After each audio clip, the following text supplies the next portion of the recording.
ya'ti yaumal qiyamah syafi'an li ashabi. Bacalah Al-Quran, nanti pada hari kiamat Al-Quran akan mengunjungi sahabatnya untuk memberikan syafaat. Kita sangat berharap untuk mendapatkan syafaat Al-Quran, karena kalau mengandalkan ibadah, masih jauh untuk dapat mengantarkan kita menuju surga. Jangankan tingkatan kita, tingkat Rasul sendiri sudah menyatakan, la yu'tiyanna ahadukum la yudkhilanna ahadakum amalul jannah. Qalu wala anta ya Rasulullah, qala wala ana illa an yataghammadani Allah birahmatin wa fadlin.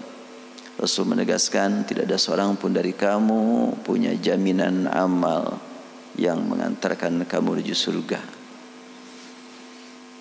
Maka para sahabat bertanya, termasuk engkau wahai Rasulullah?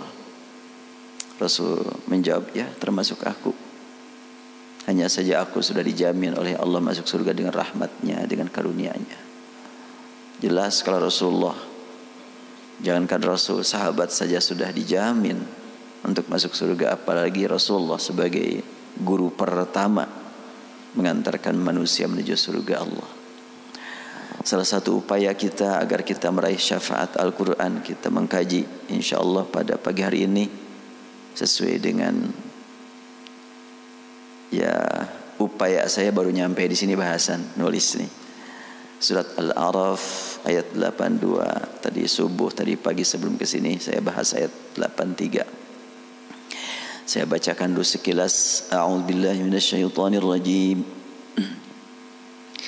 لَتَجِدَنَّ أَشَدَّ النَّاسِ عَدَاوَةً لِلَّذِينَ آمَنُوا الْيَهُودَ وَالَّذِينَ أَشْرَكُوا وَلَتَجِدَنَّ أَقْرَبَهُم مَّوَدَّةً لِلَّذِينَ آمَنُوا الَّذِينَ قَالُوا إِنَّا نَصَارَى ذَلِكَ بِأَنَّ مِنْهُمْ قِسِّيسِينَ وَرُهْبَانًا وَأَنَّهُمْ لَا يَسْتَكْبِرُونَ. لَتَجِدَنَّ أَشَدَّ النَّاسِ, pasti engkau akan menemukan sekeras-kerasnya manusia, kasar manusia, lilladzina amanu, terhadap orang yang beriman. Siapakah mereka? Al-Yahud walladzina asyraku. Kata al-Yahud beda dengan alladzina hadu. Dalam Al-Quran kita temukan ada alladzina hadu, ada al-Yahud. Kalau al-Yahud lebih menekankan tentang keturunan, dan orang-orang Yahudi tidak mengakui orang lain yang dikatakan Yahudi kecuali kalau diketahui ayahnya Yahudi. Tapi kalau alladzina hadu, dari mana saja pengikut Yahudi itu alladzina hadu itu. Yang tidak mustahil di Indonesia banyak. Kalau alladzina hadu. Tapi kalau al-Yahud itu berkaitan dengan kelompok tertentu yang terbatas jumlahnya. Nah, di sini yang disebutkan dalam Al-Quran adalah yang sangat keras terhadap kaum mukminin adalah al-Yahud. Walladzina asyraku, dan orang-orang yang menyekutukan Allah Subhanahu wa taala. Entah kelompok mana, entah agama apa, nama agamanya apa, yang penting menurut asyraku itu adalah orang yang mengakui Tuhan Allah ada dan juga ada Tuhan selain Allah, itu asyraku. Wala tajidanna aqrabahum mawaddatan lil ladzina amanu alladzina qalu inna nasara, dan kau akan menemukan orang yang berjuang untuk begitu dekat, akrab dengan orang yang beriman. Siapakah mereka? Mereka yang berkata inna nasara, kami orang-orang Nasrani. Dzalika bi anna minhum qissisin. Orang Nasrani yang bagaimana? Yang menjalin komunikasi baik dengan orang-orang yang beriman. Tentu tidak semuanya, tetapi yang qissisin. Menurut para ulama, qissisin itu adalah orang Nasrani yang menggali ilmu, mendalami ilmu, mengkaji ilmu agama yang mereka pelajari. Waruhbana, dan orang yang berjuang untuk mengamalkan ilmu mereka. Sama kan di umat Islam juga ada yang terus sibuk mencari ilmu, tapi untuk beramal mungkin kurang. Ada yang banyak beramal ilmunya tidak begitu mendalam. Sama di agama yang lain juga. Tetapi kunci di akhir yang mengatakan qalu inna nasara itu adalah wa annahum la yastakbirun, mereka tidak nyombong karena sibuk dengan ilmu, dan mereka juga tahu umat Islam juga cinta ilmu, berarti ada kesamaan. Yang sibuk dengan ibadah di tempat ibadah mereka, mereka juga tahu umat Islam adalah suka ibadah, punya kesamaan. Hanya banyak perbedaannya. Ilmu yang dipelajari umat Islam sumbernya pasti, keasliannya, originalitas Islam itu jelas, Al-Quran jelas, dibuktikan keaslian Al-Quran dengan bahasanya yang tidak mengalami perubahan, aturan bacanya tersebar kemana-mana, susunan huruf, susunan kata begitu jelas, sama di seluruh dunia. Saya mengkaji surat ini terpanggil membuka beberapa kali kitab Al-Kitabul Muqaddas bahasa Arabnya, atau Al-Ahdul Qadim wal Ahdul Jadid dalam bahasa Indonesia, Alkitab atau Perjanjian Lama Perjanjian Baru. Dan juga saya berupaya untuk membuka Bible, tetapi tidak membaca, cuma membuka aja karena enggak paham. Yang paham cuma bahasa Indonesia, yang sedikit-sedikit bahasa Arab. Dan saya masukkan ke sini beberapa kutipan-kutipan untuk membuktikan betulkah kisisin ruhbanan itu adalah betul-betul mereka perhatian kepada umat Islam, karena Al-Quran pasti benar. Ya, kalimat ini sangat penting untuk kita gali, dan saya hubungkan dengan ayat berikutnya. Wa idza sami'u ma unzila ila ar-rasul tara a'yunahum tafidu minad dam'i mimma 'arafu minal haqq yaquluna rabbana amanna faktubna ma'asy syahidin. Wa idza sami'u, dan apabila mereka telah mendengar, berarti mendengar dulu, ma unzila ila ar-rasul, yang telah diturunkan kepada Rasul. Di sini tidak disebutkan ma unzila ilaik, berarti termasuk yang terjadi pada zaman sekarang. Kalau unzila ilaik sangat erat hubungannya dengan waktu Rasulullah masih hidup. Tapi ma unzila ila Rasul, diturunkan kepada Rasul. Tara a'yunahum, engkau melihat mereka. Tadi kisisin ruhbana, engkau lihat mereka. Siapa yang maksudkan dengan engkau? Ini umum, termasuk jamaah al-mujahadah nih. Betul al-mujahadah. Soalnya ada al-munajah, al-mujahadah, al-mujahidin. Engkau melihat mata mereka menangis, tafidu minad dam'i, mengalirkan air mata, mimma arafu minal haqqi, karena mereka mengetahui hakikat yang diturunkan kepada Nabi Muhammad benar-benar dari Allah. Kalimat idza sami'u, kata kerja masa lalu. Kemudian taro, engkau sekarang, bukan ro'aita. Tafidu juga mengalirkan air mata sekarang, artinya terus berulang peristiwa yang dialami oleh orang-orang yang mendalami ilmu Alkitab, yang menjiwai isi Alkitab. Ketika memang mereka temukan berita tentang Al-Quran, berita tentang Nabi Muhammad, mereka bisa mengalirkan air mata. Yaqulun, tidak hanya sekedar mengalirkan air mata, tetapi mereka berkata. Kalimat berkata terdengar oleh yang lain.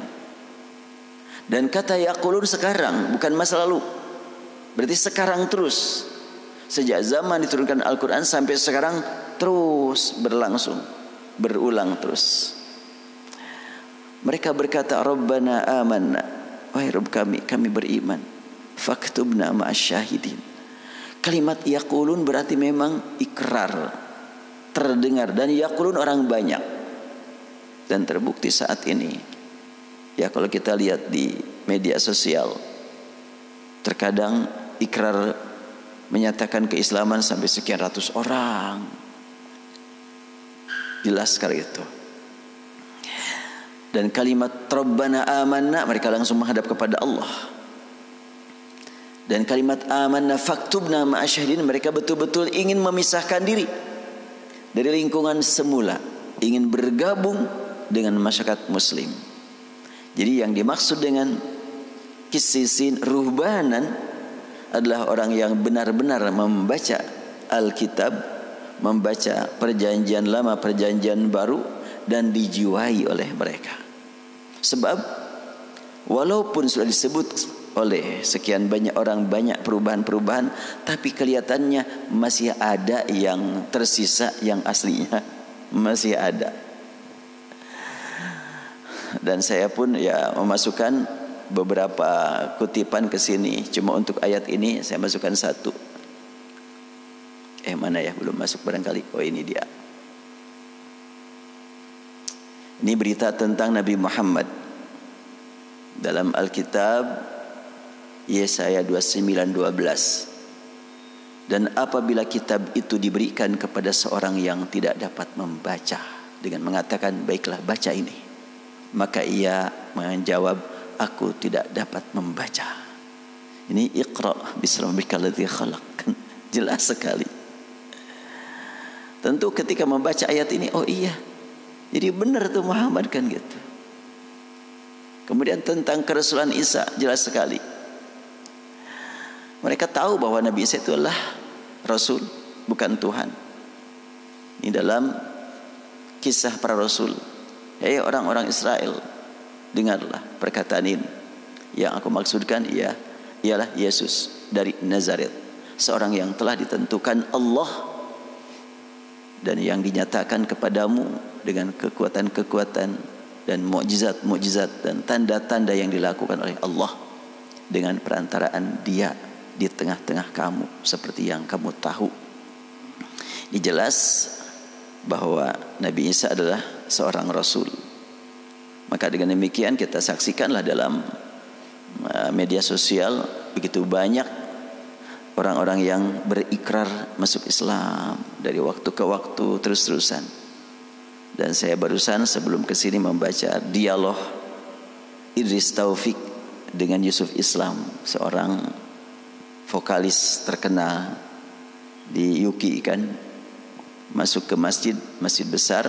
Dan pas tahun lalu saya ke masjid ke sana itu, oh ini masjid besar yang tampil di YouTube itu bagaimana dialog Yusuf Islam dengan Idris Taufik.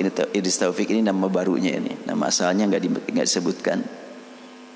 Ya, Idris Taufik bertanya kepada Yusuf Islam, apa yang sebenarnya Anda lakukan untuk menjadi seorang Muslim? Maka Yusuf Islam menjawab bahwa seorang Muslim harus percaya pada satu Tuhan, berdoa atau sholat 5 kali sehari, dan berpuasa selama Ramadan. Idris Taufik menjawab, bahkan memotong perkataan, saya percaya semua ini dan bahkan berpuasa selama Ramadan. Kata Yusuf Islam, apa yang kamu tunggu? Apa yang menahan kamu? Kok belum juga masuk Islam? Apa sih? Maka Idris Taufik berkata, saya mah gak punya niat aja untuk masuk Islam. Pada saat itu sedang ngobrol, dikumandangkanlah azan. Lalu terlihat oleh Idris Taufik bahwa masyarakat Muslim berbaris untuk sholat begitu rapih. Maka Idris Taufik duduk di belakang dan dia menangis karena dia sudah mendengar ayat yang tadi. Wa idza sami'u ma unzila ar-rasul tara a'yunhum tafidu minad dam'i. Dia pernah nangis di tempat yang lain. Mau menemui siswa-siswa dia nangis. Dan dia berjuang untuk tidak kelihatan tangisannya. Tapi belum masuk Islam waktu itu. Nah, sejak itu dia langsung mencari kesempatan, sampailah masuk masjid bertemu dengan Yusuf Islam. Dan akhirnya setelah dia melihat kehidupan umat Islam dari belakang, rapi, sholat, khusyuk, tunduk, taat pada Allah, dia nangis di belakang. Dia sampai bertanya, siapa yang bisa saya bohongi? Saya benar-benar ini Allah tertarik. Mau bohong kepada siapa lagi saya ini? Jadi dia merasa berbohong sekian lama itu ya. Jadi kalau begitu banyak sekali mereka itu membohongi diri sendiri terus. Sampai akhirnya dia berkata, saya nggak bisa lagi berbohong kalau sudah seperti ini. Setelahnya mengakhiri sholat, maka Yadis Taufik mendekat kepada Yusuf Islam dan memintanya mengajar kata-kata yang digunakan untuk berikrar masuk Islam. Dibimbinglah waktu itu juga membaca 2 kalimat syahadat. Ini bukan zaman Rasul, ini bukan 14 abad yang lalu. Dialah belum lama. Kan Yusuf Islam juga masih hidup ya sekarang juga. Masih hidup ini. Ya subhanallah. Dan di samping dia juga banyak lagi yang lainnya ya, seperti ya David Benyamin, kemudian lain-lain banyak sekali ya. Sekarang mah tinggal dilihat di YouTube. Di situ judulnya apa itu My Journey to Islam. Itu perjalananku menuju Islam itu luar biasa banyak sekali. Jadi apa yang dinyatakan Al-Qur'an mungkin sebelum ada media sosial, sebelum teknologi secanggih sekarang, ya hanya sekedar diimani oleh umat Islam dari Al-Quran. Sekarang bukan sebatas diimani, dilihat realitanya banyak, viral berita masuknya non muslim ke dalam al-Islam dengan terang-terangan, beramai-ramai, dan juga dengan secara pribadi-pribadi. Alhamdulillah kita diberi oleh Allah Subhanahu wa taala nikmat mengikuti al-Islam sejak awal. Sehingga kalau begitu maka kita harus sadarkan diri kita semuanya bahwa keislaman kita harus lebih baik daripada mereka. Ini yang paling penting buat kita sebetulnya. Keislaman kita harus lebih baik daripada mereka, karena kita sejak awal dan kita tidak sampai nyari-nyari dulu, langsung diberi oleh Allah Subhanahu wa taala sejak kecil. Alhamdulillah, alhamdulillah, ini adalah yang sangat penting untuk kita syukuri. Baik, saya kembali kepada bahasan yang awal, ayat 82. Tadabbur ayat. Umat Islam menghadapi 2 kelompok manusia di luar umat Islam. Pertama, kelompok yang sangat memusuhi, yaitu mereka yang berambisi untuk menjadi penguasa. Ini sebetulnya bukan hanya dari luar umat Islam ya. Dari umat Islam sendiri kalau sudah berambisi untuk menjadi penguasa, kadang-kadang tidak lagi menjaga komunikasi baik dengan umat Islam. Sangat-sangat mengerikan nih. Mereka meyakini bahwa kebahagiaan akan dicapai dengan kekuasaan. Karena itu mereka mencurahkan segala kemampuan untuk mendapatkannya, meski dengan cara yang kasar, hingga melakukan pembunuhan terhadap yang lainnya. Kalau di tengah kita alhamdulillah tidak ada pembunuhan, kecuali pembunuhan karakter. Kalau pembunuhan karakter mah biasa gitu. Sejak zaman Rasulullah hingga sekarang, sifat ini melekat pada ideologi, yaitu ideologi Yahudi ya. Ini belum diedit sama sekali nih ya, baru ditulis saja. Yahudi adalah satu sekte sebetulnya yang sangat terbatas dengan turunan. Namun penyakit ambisi kekuasaan ini menyebar ke kelompok pengikutnya di berbagai belahan bumi luar ya.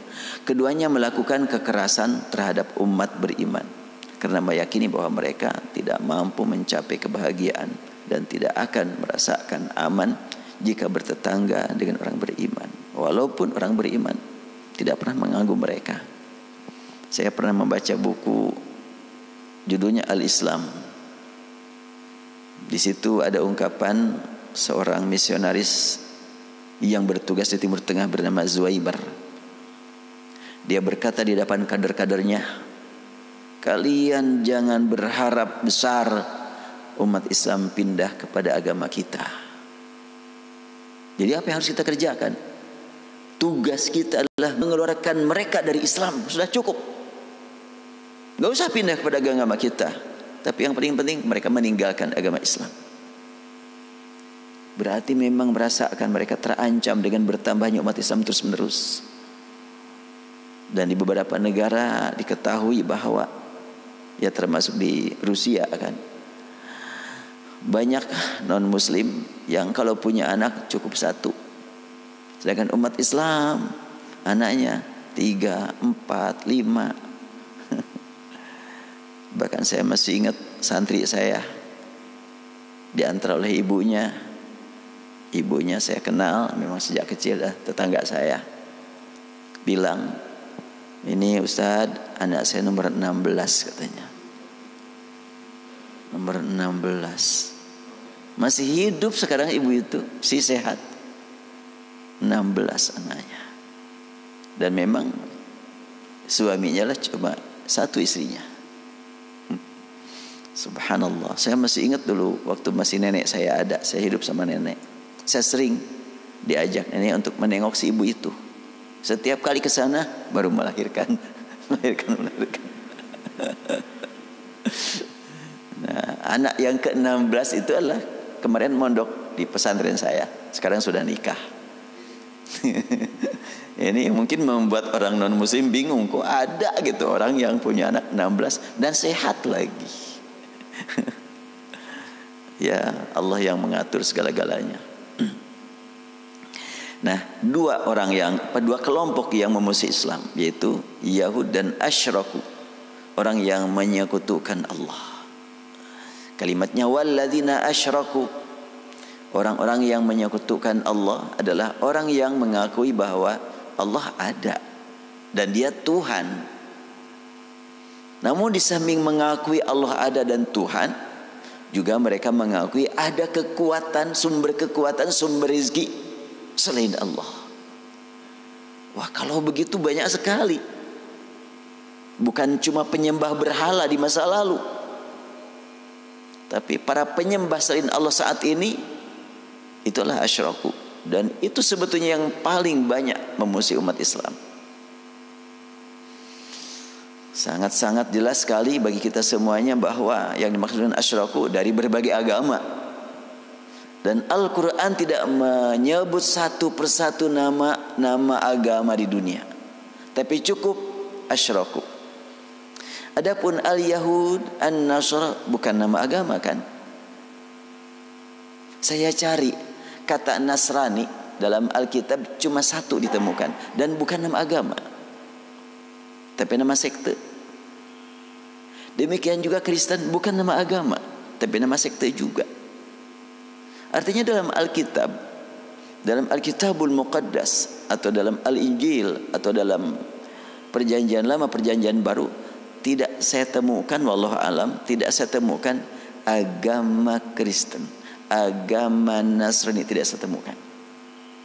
Kata agama terulang dalam kitab Perjanjian Baru atau Alkitab 20 kali. Kata agama itu dihubungkan dengan mahkamah agama. Beda dengan Islam. Wa raditu lakumul Islam dina, inna ad-dina 'indallahil Islam. Yabtaghu nagaral Islami dina. Itu jelas sekali. Kalau dalam Al-Quran disebutkan Islam itu agama, Islam agama, tapi dalam Alkitab enggak. Kata Nasrani cuma satu kali disebutkan, tidak disebut agama tapi sekte Nasrani. Kristen juga disebutkan di situ adalah orang Kristen, istri Kristen, sekte Kristen, tidak disebut nama agama. Bahkan tidak ditemukan juga pengakuan Yesus aku Tuhan, enggak ditemukan. Bahkan dia menyatakan bahwa ya, dia seorang rasul. Ini untuk di ayat ini memang saya masukkan, tapi di ayat-ayat sebelumnya saya temukan juga demikian banyaklah kutipan-kutipan dari kitab-kitab mereka. Mudah-mudahan kalau mereka membaca buku ini gitu, minimal tidak anti-Islam. Itu aja yang paling tidak. Urusan hidayah Allah yang atur. Cuma upaya kita bagaimana supaya mereka tidak anti-Islam, itu saja yang harus kita perjuangkan. Karena gara-gara anti-Islam ya kita repot sekali menghadapi mereka. Wah, ini di mana nih, lupa lagi nih. Banyak sekali saya sebetulnya kutipan-kutipan dari Alkitab ini. Alhamdulillah diberi oleh Allah. Nah, ini juga sama nih. Ini tentang ayat Mal Masih ibnu Maryam illa rasulun qad khalat min qabli rusul wa ummu siddiqah. Al-Masih bin Maryam hanyalah rasul. Dan subhanallah saya temukan kata Ibnu Maryam, kata Maryam dalam Al-Quran lebih sering disebut dibanding dengan Isa. Itu lebih banyak Ibnu Maryam. Maryam lebih banyak dibanding dengan Isa.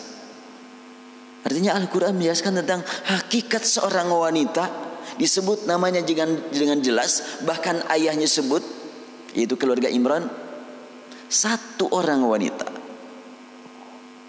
disebutkan namanya dalam Al-Quran. Siapakah dia? Ibunya Isa. Dan satu-satunya nama yang disebut orang tuanya dalam Al-Quran hanyalah Isa. Yang lain gak disebutkan. Dan orang tuanya adalah perempuan lagi. Isa bin Maryam. Gak ada yang lain, termasuk Nabi Muhammad tidak disebut ayahnya, Nabi Ibrahim tidak, Ismail tidak ada, Ismail bin Ibrahim. Ismail ada, Ibrahim ada, tapi tidak disebutkan Ismail bin Ibrahim, Ishak bin Ibrahim, tidak ada. Justru Nabi Ibrahim menyatakan, anakku, alhamdulillahilladzi wahabali al-kibari Ismail wa Ishak. Tapi kalimat Ismail bin Ibrahim enggak ada, Ishak bin Ibrahim enggak ada, atau Yusuf bin Yakub enggak ada. Hanya Isa bin Maryam.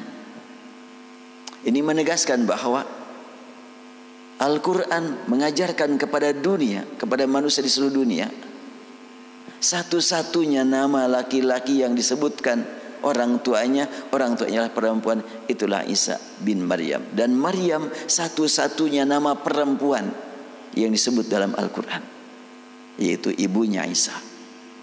Maka di sini saya perjelas agak panjang nih dalam ayat 75. Mal Masih ibnu Maryam illa rasulun qad khalat min qablihi rusul. Al-Masih bin Maryam tiada lain kecuali seorang rasul seperti rasul-rasul terdahulu. Dan ibunya, Allahu Akbar, disebut ibunya Siddiqah, wanita yang sangat jujur. Karena Ibnu Maryam dan Maryam ya'kulani ta'am, biasa makan. Unzur kaifa nubayyin lahumul ayat summa unzur anna yu'fakun. Terus apa yang membuat sekian banyak orang kok sampai mempertuhan Nabi Isa? Maka saya ungkapkan di sini beberapa kutipan keterangan Al-Quran bahwa Isa hanyalah seorang rasul. Ternyata dijelaskan juga dalam Alkitab yang berbunyi ini dalam kitab Yohanes 5:30. Aku tidak berbuat apa-apa dari diriku sendiri. Aku menghakimi sesuai dengan apa yang aku dengar, dan penghakimanku adil, sebab aku tidak menuruti kehendakku sendiri, melainkan kehendak Dia yang mengutus aku. Jelas sekali ini ya.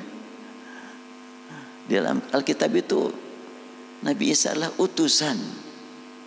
Lalu kenapa disebut Tuhan? Berarti bukan dari Alkitab itu, hanya di doktrin-kedoktrin saja itu. Kemudian disebutkan juga dalam kitab Ulangan 18:15. Seorang nabi dari tengah-tengahmu, dari antara saudara-saudaramu, sama seperti aku, akan dibangkitkan bagimu oleh Tuhan Allahmu. Dialah yang harus kamu dengarkan. Ini Allahmu untuk bahasa Alkitab. Allahmu, saya cari bahasa Arabnya ilahuka, Tuhanmu. Jadi ilahuna, ilahukum, itu dalam bahasa mereka Allahmu, Allahku. Nabi Isa memberitakan akan datang Nabi akhir zaman sebagai pembawa kabar gembira. Bukan cuma sekadar akan datang Nabi, tapi pembawa kabar gembira. Ini tercantum dalam Alkitab juga. Namun benar yang kukatakan ini kepadamu adalah lebih berguna bagi kamu jika aku pergi. Nah ini kan pergi kan Nabi Isa ya. Sebab jikalau aku tidak pergi, penghibur itu tidak akan datang. Penghibur bahasanya, basyiran wa nadhira, tidak akan datang kepadamu. Tetapi jikalau aku pergi, aku akan mengutus dia kepadamu. Kalimat akunya di sini adalah mungkin Allah ya, mengutus dia kepadamu. Yohanes 16:7. Kemudian pada Yohanes 16:8 lanjutannya, dan kalau ia datang, ia akan menginsafkan dunia akan dosa. Ini bahasanya dunia akan dosa ya. Sebetulnya dunia dari dosa ya, mungkin ya maksudnya. Kebenaran dan penghakiman. Ya subhanallah. Nah, saya terangkan di sini, jika redaksi Alkitab terbatas berbahasa Indonesia mengandung kalimat yang agak susah dipahami, maka dengan membaca bahasa lainnya yang akan terbantu untuk memahaminya, seperti dalam kata Allahmu, Allahku. Bila kita buka Alkitab yang berbahasa Arab, maka ditemukan kalimat ilahi, ilahuka, yang biasa kita terjemahkan dengan Tuhanku, Tuhanmu. Jika muncul pertanyaan mana bahasa aslinya, maka kita juga meragukan yang mana yang asli ya. Tidak tahu juga. Sebab bahasa aslinya bukan Arab, bukan bahasa Indonesia. Tapi alhamdulillah saya temukan yang berbahasa Arab supaya ada bandingannya lah gitu. Ini saya masukkan ke sini, semoga Allah menjadi tambahan wawasan buat umat Islam terkait dengan kajian al-Islam lebih luas, lebih dalam. Alhamdulillah, mudah-mudahan ini bermanfaat bagi kita semuanya. Dan secara umum surat Al-Maidah ini subhanallah betul-betul membimbing umat Islam untuk dapat berkomunikasi lebih luas dengan seluruh umat manusia di dunia. Jadi saya urut, surat Al-Fatihah membimbing kita untuk membaca alam semesta. Alhamdulillah Rabbil Alamin. Surat Al-Baqarah membimbing kita untuk membaca kehidupan manusia di seluruh dunia. Itu Al-Baqarah itu. Dari mulai Adam dibahaskan, kehidupan Nabi Musa, kemudian sampai kita dibimbing untuk dapat hidayah, untuk dapat jalan yang lurus. Maka di akhir Al-Baqarah penuh dengan doa. Lalu turun Ali Imran, ini urutan surat yang sesuai dengan Lauhil Mahfuz. Kalau turunan atau urutan surat kan tidak begitu. Tapi urutan surat di Lauhil Mahfuz jelas Al-Fatihah, Al-Baqarah, Ali Imran, An-Nisa, Al-Maidah, dan selanjutnya Al-An'am, Al-A'raf. Di akhir Al-Baqarah kita dapat bimbingan berdoa yang sangat luas sekali. Kemudian masuk ke surat Ali Imran. Ali Imran membimbing kita untuk mampu menjadi masyarakat yang tampil di dunia sebagai teladan. Fokus pada kita ahli masjid ya. Wa takum minkum ummatun yad'una ilal khair wa ya'muruna bil ma'ruf. Kemudian kuntum khaira ummatin ukhrijat linnas ta'muruna bil ma'ruf wa tanhauna 'anil munkar. Surat Ali Imran ayat 103, 102 sampai 110 ini. Pertama kita diarahkan seorang demi seorang untuk betul-betul menjadi muslim, dan setelah itu kita dibimbing untuk menjadi muslim yang tampil di depan masyarakat banyak, memberikan keteladanan. Wa takum minkum ummatun yad'un ilal khair wa ya'muruna bil ma'ruf wa yanhauna 'anil munkar. Pada ayat 110 ditegaskan pentingnya kamu untuk menjadi khair ummah. Sekarang dengan media sosial bisa diberitakan kemana-mana bagaimana tampilan umat Islam yang mampu memberikan keteladanan. Kalau sudah didengar sebagai umat terbaik, maka Al-Quran menegaskan kuntum khaira ummatin ukhrijat linnas ta'murun. Tidak tad'un lagi tapi langsung ta'murun. Kamu sebaik-baik umat, tampillah di hadapan masyarakat banyak, suruh mereka, langsung nyuruh, tidak lagi mengajak, langsung nyuruh. Ta'muruna bil ma'ruf wa tanhauna 'anil munkar wa tu'minuna billah. Nah, masuklah ke surat An-Nisa. Seakan-akan Al-Quran mengatakan, nah kamu sudah berjuang tampil sebagai orang yang memberikan keteladanan kepada masyarakat luas, dan kamu harus mengajak keluarga untuk menjadi keluarga dakwah. Surat An-Nisa membimbing kita bagaimana membangun rumah tangga yang islami. Dimulai dari pembahasan tentang diciptakannya manusia dari nafsi wahidah, pada pertemuan yang lalu, kalau nggak salah sudah saya bahas ya sekilas makna nafsi wahidah. Sampai kepada pembahasan masalah anak yatim, sampai kepada pembahasan bagaimana cara mengelola anak yatim. Subhanallah, mengurus anak yatim. Di situ Al-Quran menyebutkan, wa in khiftum alla tuqsitu fil yatama fankihu ma taba lakum minan nisa'i mathna wa thulatha wa ruba'. Saking pentingnya mengurus anak yatim, menjadi orang tua bagi anak yatim, bapak-bapak dianjurkan untuk supaya memperhatikan kondisi istrinya. Bila istrinya memang sudah sibuk mengurus anak yang dilahirkan oleh dia, maka bapak-bapak silakan cari pembantu buat istri bapak mengurus anak yatim. Supaya pembantu itu tidak ragu-ragu, nikahilah dia. Itu maksudnya kan gitu. Iya, itu kan mengurus anak yatim itu. Bahasanya jelas sekali. Wa in khiftum alla tuqsitu fil yatama, apabila kamu khawatir tidak mampu berbuat adil ngurus anak yatim, jelas itu. Fankihu ma tabalakum, maka nikahilah wanita yang lain yang menurut pandanganmu cocok. Apa yang dipandang oleh kamu terserah. Kalimatnya juga ma. Kalau ma itu bukan orangnya kan, bisa fisiknya, bisa keahliannya. Wah, ini nggak begitu cantik si anak ini, gadis ini, pemudi ini, tetapi dia cinta kepada anak. Nampaknya cocok nih untuk dinikahi oleh saya biar ngurus anak yatim, bagus tuh. Yang jelas dia soleh gitu. Tapi ini jangan terlalu panjang bahasannya. Menariknya, tapi membuat gerah kaum wanita ini. Tapi kalau betul-betul diarahkan kepada ngurus anak yatimnya, mungkin tidak terlalu berat. Ngurus anak yatim ini soalnya. Dan Rasulullah menegaskan kan, ana wa kafirul yatim hakadha. Aku bersama anak yatim kayak begini nanti di akhirat. Dan buat kaum wanitanya bagaimana? Man dalla ala khairin falahu mithlu ajri fa'ilih. Bapak yang melakukan ngurus anak yatim dengan menambah anggota keluarga, bahasanya menambah anggota keluarganya lebih enak gitu bahasanya. Kalau menambah istri nggak enak. Menambah anggota keluarga dan istri betul-betul mendukung. Oh subhanallah, walaupun tidak capek ngurus anak yatim, tapi istri mendapatkan nilai sebanyak nilai yang Allah berikan kepada bapak-bapak dan kepada istri yang membantunya. Gimana bahasanya? Mau disampaikan kepada istri? Aduh, berat. Ya, ini jelas sekali kalimatnya ma'atabalakum minan nisa mathna wa thulatha wa ruba'. Itu pembinaan pembangunan rumah tangga.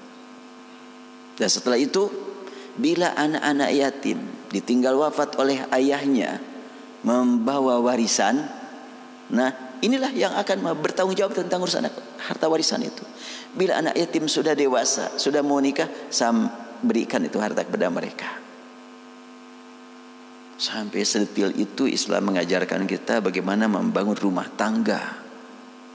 Jadi kalimat rumah tangga bukan cuma hanya terdiri dari seorang suami seorang istri, tapi bagaimana juga ada orang-orang yang sudah ditinggal wafat, terutama zaman sekarang ini. Aduh, ditinggal wafat oleh ayah. Saya kemarin mendengar santri saya sendiri betul-betul kaget.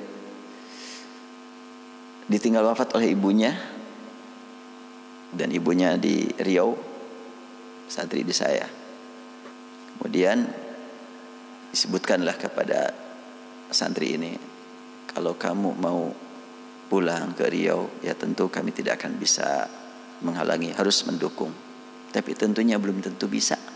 Sebabkan persyaratan banyak ya naik pesawat. Dan kalau pokoknya naik mobil, kapan bisa ketemu dengan keluarga? Udah berhari-hari. Sama aja dengan dari sini berdoa. Ya nggak usah lah, nggak usah pulang. Udah kita menghibur anak ini, santri ini. Hari ke-8 setelahnya ditinggal wafat oleh ibunya, ayahnya wafat. Meninggal ayahnya. Saya lagi-lagi menyatakan kepada anak santri ini, ibu meninggal, nih ibu kamu kepada istri saya. Sekarang ayah kamu meninggal, dia ayah kamu. Jangan ragu-ragu. Sampaikan apa yang kamu perlukan kepada saya atau kepada Umi. Udah. Tidak sanggup juga titip kepada pembimbing sehari-hari. Sampaikan apa yang diperlukan. Saya berharap itu dia ngaku saya sebagai ayahnya gitu. Walaupun memang ya karena sudah ada hukum yang tidak bisa bebas. Saya tanya, punya adik? Punya. Usianya berapa? Masuk SMA kelas 2. Udah bawa ke sini aja. Kalau diizinkan oleh keluarga kamu. Ya nanti akan dibicarakan. Saya berharap lagi tuh dibawa ke sini. Biar saya menjadi kafilul yatim. Tentu saya tidak akan menikahi ibunya, udah wafat ibunya juga. Dan karena sudah dewasa tidak akan merepotkan istri saya. Jadi tidak perlu nambahnya. Karena tidak merepotkan gitu. Cuma paling hanya memperhatikan bimbingannya, kemudian dia juga tinggal di pondok lah gitu. Tapi kalau sekiranya masih kecil, ini yang sangat memerlukan tenaga ahli lah gitu kan, tenaga tambahan. Ya subhanallah. Dulu pernah ada anak laki-laki, itu juga sama, ditinggal wafat oleh ibunya, oleh ayahnya. Saya tanya, punya adik? Punya. Usia berapa? 1 SMP, 1 SMA. Bawa ke sini saya bilang. Tapi ternyata paman-pamannya, uwa-uwanya juga ingin mengurusnya. Ya udah, alhamdulillah. Kalau yang ini ternyata kelihatannya masih, karena baru berapa harinya Jang? Baru berapa hari kemarin meninggal tuh? 4 harian lah, 3 harian. Ini ditinggal ayahnya, Allah. Tapi alhamdulillah anaknya salihah. Ketika saya katakan ya Allah telah memberikan nikmat kepada kamu, nikmat sabar. Kata si anak ini, iya Ustaz, Allah menyayangi ayah saya. Alhamdulillah saya betul-betul segar sekali mendengar kalimat ini. Allah menyayangi ayah saya, makanya dia ambil. Sebab kalaupun dilambat-lambat juga kasihan katanya. Sakitnya cukup berat. Alhamdulillah. Jadi ini betul-betul tenang anak ini.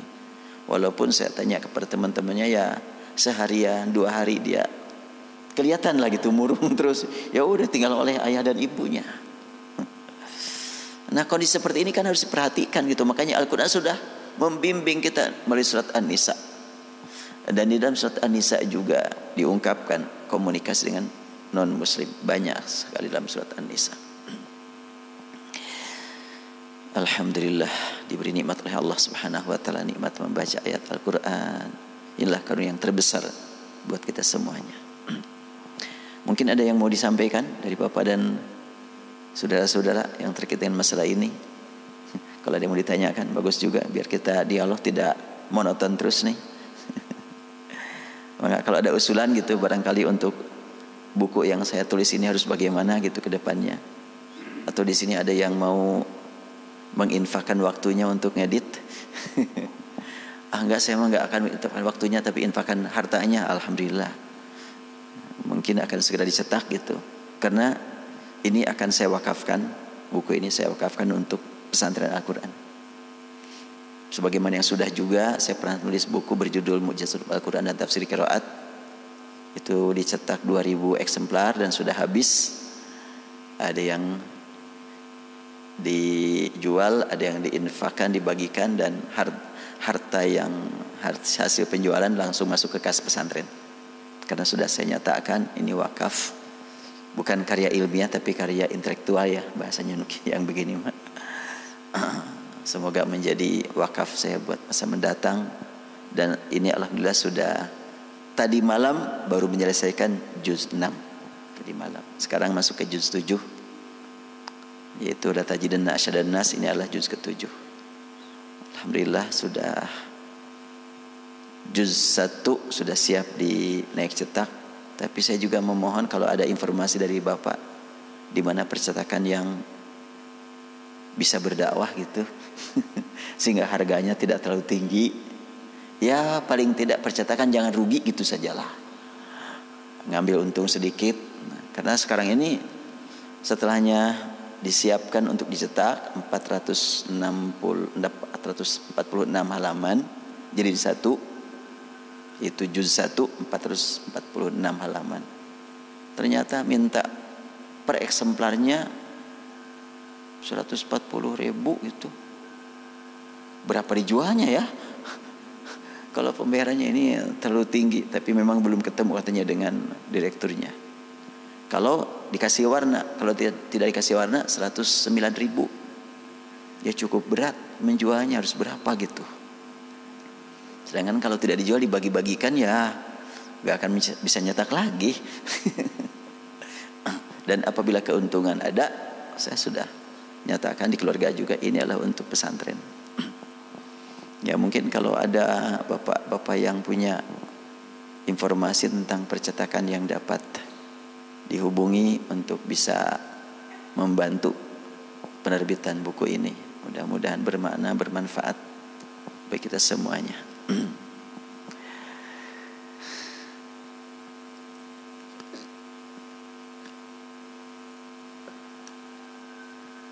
Dan ada yang satu ayat saya bahas sampai ya 14 halaman.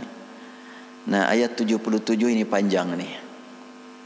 Qul ya ahlal kitab la taghlu fi dinikum ghairal haqqi wa la tattabi'u ahwa'a qaumin qad dhallu min qablu wa adallu katsiran wa dhallu an sawa'is sabil. Katakan, ini disuruh, kita semuanya disuruh untuk berkata, ya ahlal kitab, wahai ahli kitab. Siapa ahlul kitab? Kalau hanya Nasrani, mungkin ahlul Injil.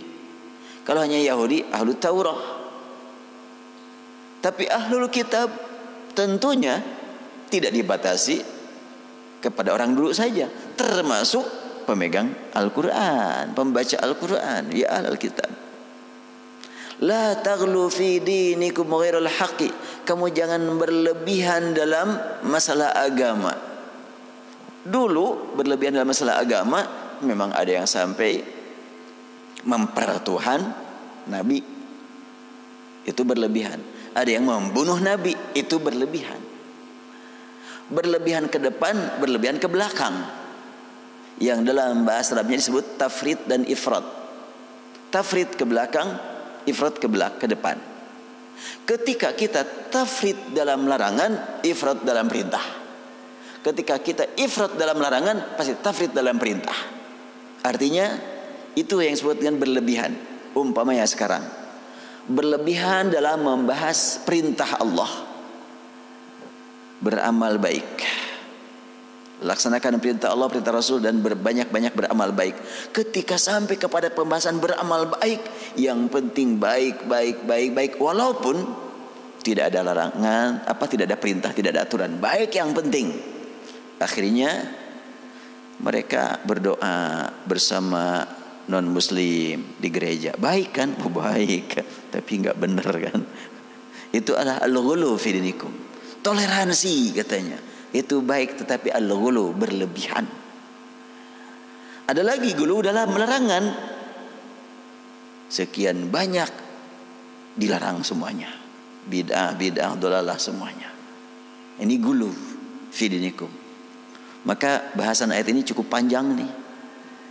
Saya perhatikan mencapai 14 halaman nih.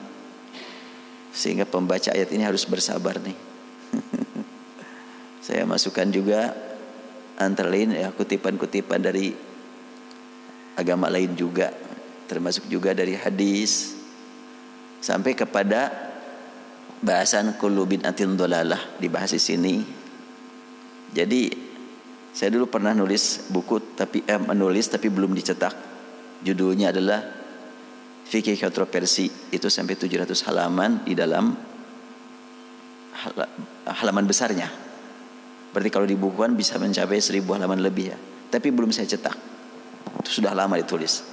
Akhirnya udah yang saya tulis di sana masukkan ke sini sebagian. Sehingga melalui kajian Al-Qur'an ini akan masuk semuanya. Cuma memang dalam ayat-ayat yang berhubungan dengan masalah tersebut, termasuk masalah kullu bid'atin dhalalah, kullu dhalalatin finnar, di sini dibahas. Dalam bahasan kullu dhalalatin finnar, setiap dhalalah finnar, ini harus dibatasi mana dhalalah. Jangan mutlak kullu dhalalah finnar. Setiap dhalalah finnar, neraka semuanya, semua dhalalah. Nanti dulu. Dhalalah itu apa? Tersesat. Ketika kita mau menemui keluarga, tersesat jalan, finar. Enggak ya. Tapi dolalah kan dalam bahasa Arab, ya dolalah. Ya itu mah bukan tersesat agama. Bagaimana dengan Al-Quran yang menyebutkan dolalah yang dihubungkan kepada Rasul? Alam yajidka yatiman fa'awa wa wajadaka dhallan fahada. Ini jelas sekali ayat ini. Tidakkah Rabbu menemukan engkau wahai Muhammad dalam keadaan yatim, dan Rabbu yang melindungi kamu. Wa wajadaka dhallan, dan Rabbu mendapati kamu dalam keadaan dolalah. Dhallan kata sifat. Wah, ini lebih berat lagi nih. Nabi Muhammad disebut orang yang dolalah. Jelas. Tidak ada makna lain untuk dolan kecuali dolalah. Apakah dolalahnya Rasul finar? Justru beliau adalah pemimpin ahli surga. Beliau justru pemberi syafaat kepada manusia untuk masuk surga. Berarti dolalahnya Rasulullah tidak termasuk finar. Makanya kullu dolalatin, batasi maknanya. Kullu dolalatin dalam masalah apa? Dolalahnya yang dibatasi, bukan kullunya. Namun sayangnya sebahagian pengkaji mengatakan kullu di sini bermakna ba'du. Gak tahu dari mana itu. Setiap di sini maknanya sebagian, ada gitu. Setiap artinya sebagian. Ya enggak lah, setiap tetap setiap. Tapi mesti dibatasi mana dolalahnya. Setiap dolalah yang bertentangan dengan akidah tauhid, atau yang merugikan Islam, atau yang berlawanan dengan syariat Allah, finar.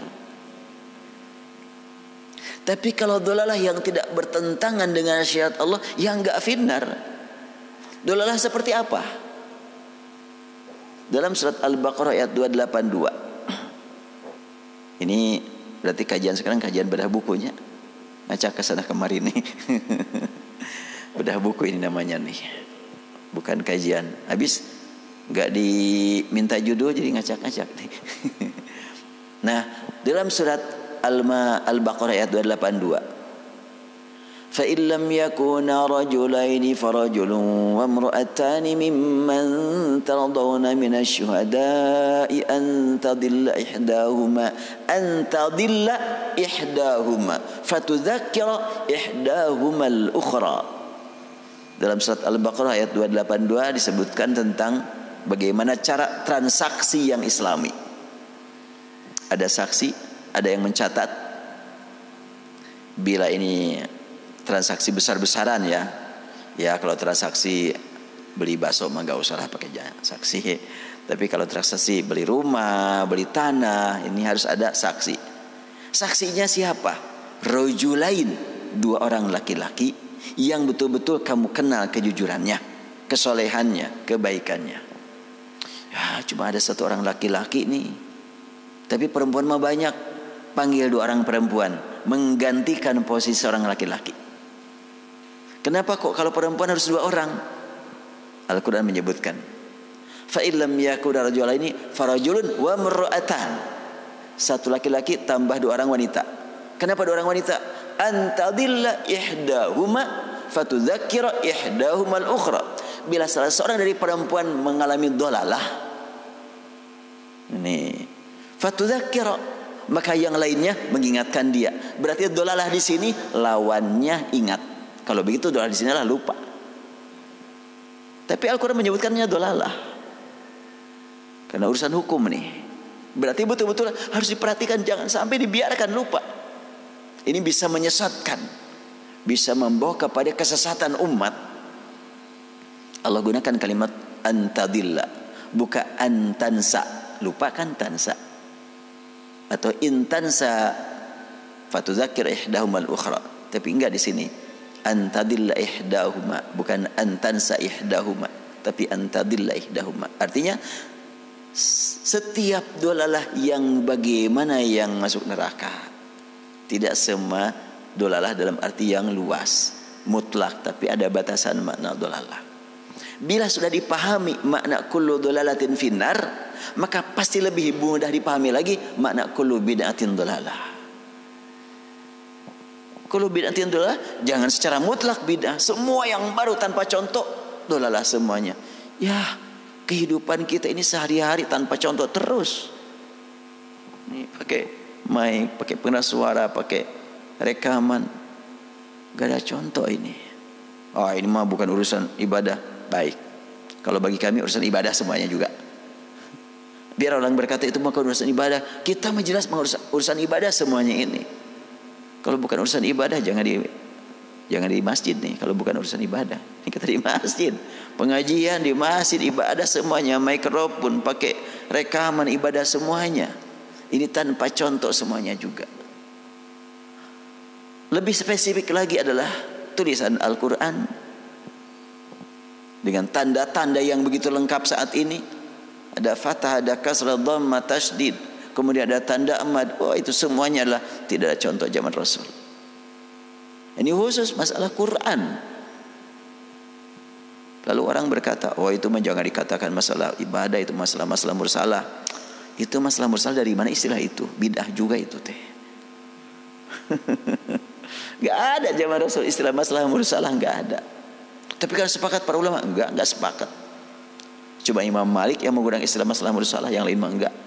Imam Syafi'i enggak. Imam Hanafi juga enggak. Hambali juga enggak. Istilah masalah mursalah. Nah, ini la taghlu fi dinikum. Jadi kalau begitu maka saya menekankan ayat ini adalah bukan untuk Yahudi Nasrani saja, tapi juga untuk muslimin muslimat yang sedang semangat mempelajari al-Islam dari satu segi, yang semangat mengamalkan Islam dari segi yang lain. Ada amal semangat sekali tanpa memperhatikan ajarannya. Itu adalah tafrid dalam menerima. Semuanya laksanakan. Pokoknya ini benar. Diikuti saja. Pokoknya baik, diikuti saja. Mana bukti benarnya? Pokoknya cek kiai baik. Itu tafrid. Ada lagi ifrat, hati-hati. Kalau bid'ah, dolalah finnar, mardud semuanya. Akhirnya semuanya dijauhi karena dipandang tidak ada contoh. Dan saya masukkan juga di dalam bahasan ini terkait dengan nanti sebentar lagi kita akan ada Ramadan, disebut-sebut sebagai bulan turunnya Al-Quran, dan kita menyambut bulan turunnya Al-Quran, dan ada hari turunnya Al-Quran.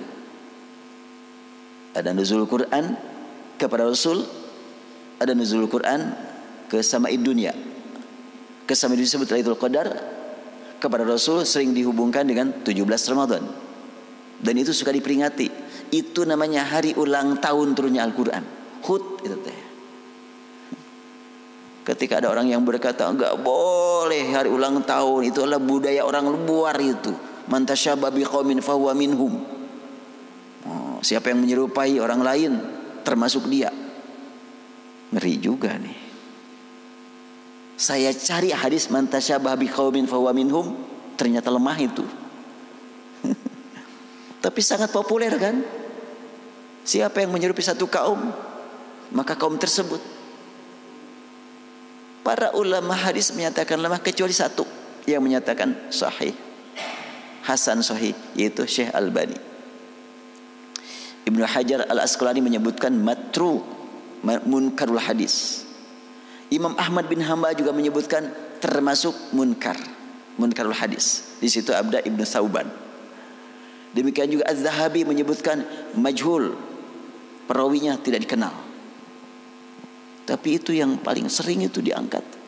Man tasyabbaha biqaumin fahuwa minhum. Ini juga adalah merupakan al-ghulu, la taghlu fi dinikum. Berlebihan di dalam beragama, berlebihan dalam menolak yang disebut tanpa contoh. Ditolak semuanya tanpa contoh, ditolak.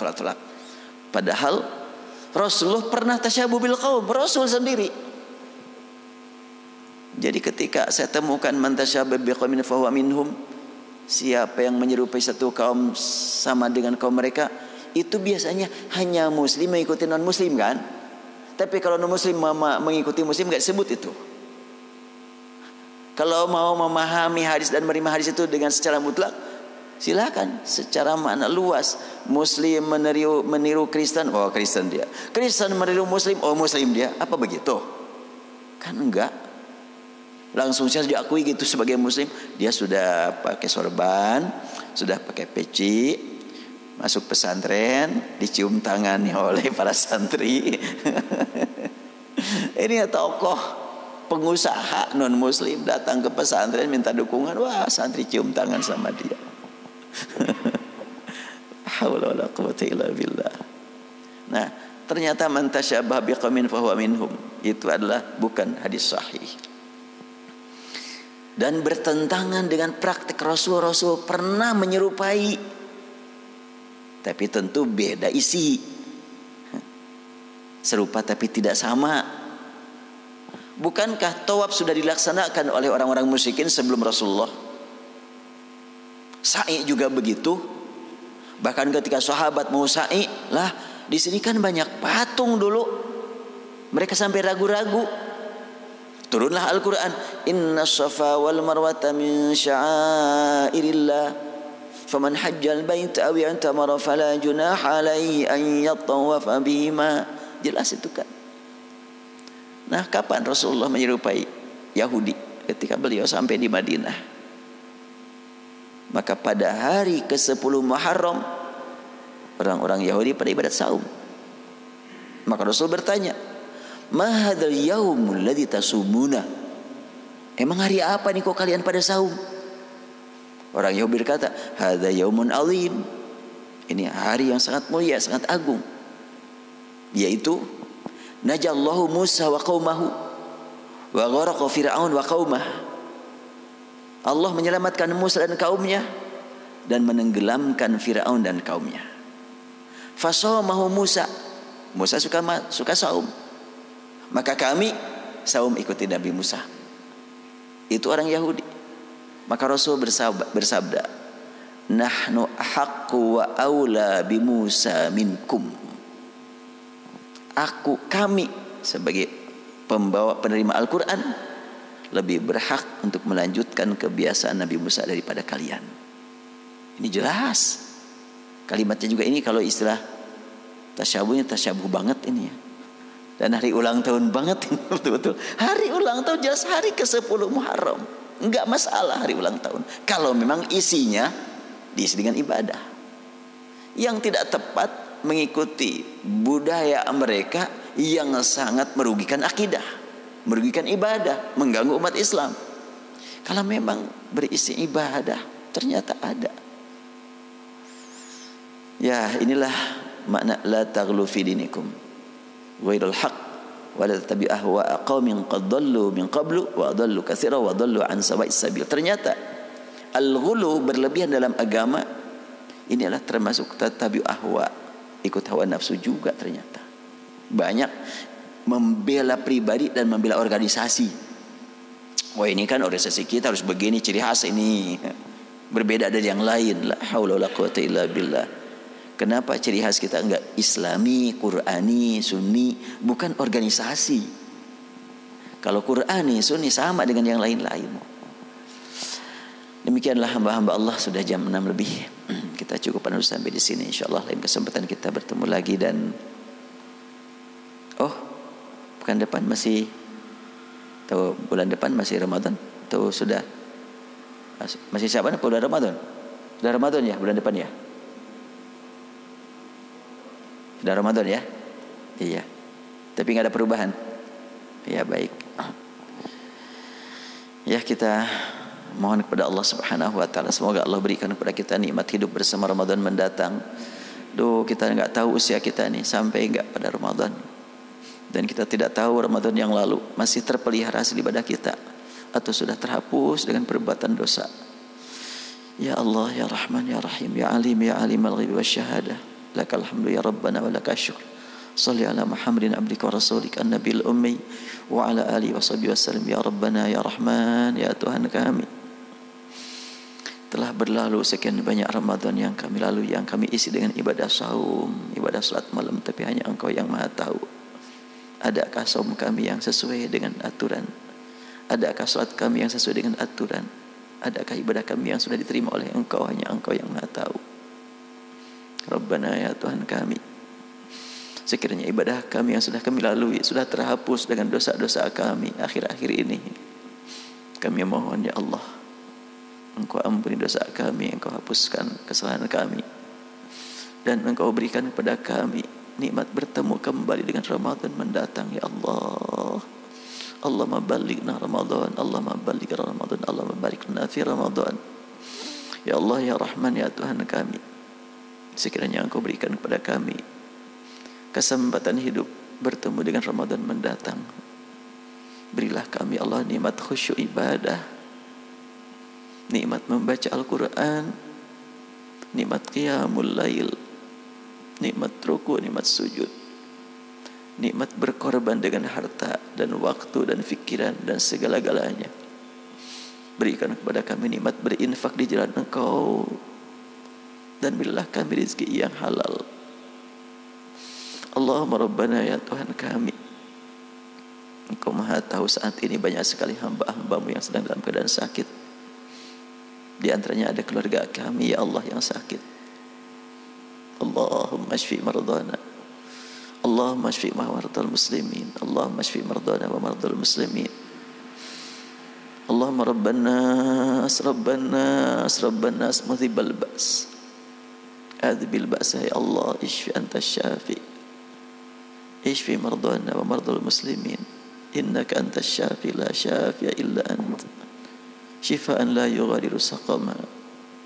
Allahumma ya ilahana ya Tuhan kami, hanya kepada Engkau kami berharap agar Engkau berikan kepada kami Allah taufik hidayah-Mu untuk mengisi sisa umur hidup kami yang tidak tahu. Hanya Engkau yang Maha tahu berapa lama lagi kami bernafas di muka bumi.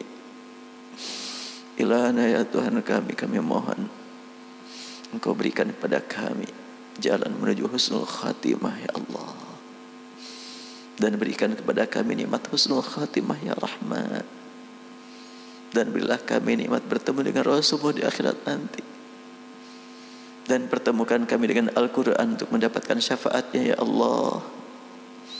Allahumma Rabbana ya Karim, kami sangat merindukan Engkau ya Allah di akhirat nanti.